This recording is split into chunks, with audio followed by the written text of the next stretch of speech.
Hello साथीहरू, welcome to back my channel.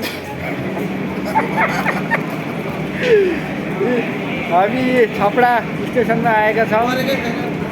Lucknow to छपडा station आइपुग्यौँ। हामीसँग यी चेतनाथ शिवाकोटे उहाँले चाहिँ आफ्नो सासू ससुरालाई 2टा केक किनिदिनु भएको छ, एक एकवटा। आज केक खुवाएर नै एनजिबी पुऱ्याउने भयो केटाले।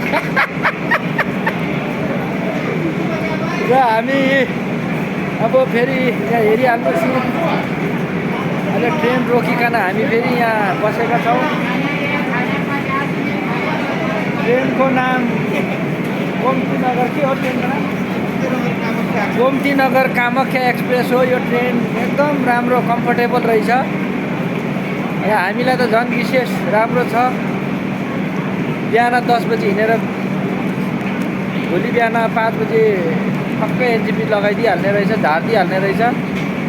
त्यही हिसाबले तपाईँहरूले पनि गोमती नगर कामाख्या एक्सप्रेसमा बुकिङ गर्नु सक्नुहुन्छ। बुकिङ पर्दैन, यहाँ हाम्रो चेतनाथ भाइको लाइसेन्स छ, खाना बाँड्नेहरूसँग लाइसेन्स रहेछ, मिलिहाल्छ सानोतिनो कुरा त। त्यही हो, बुद्धेलाई पनि त्यसरी नै पठाएको छ। हाम्रो बुद्धे भाइ पनि गएको छ त्यसरी। ल हुन्छ है गाइजहरू।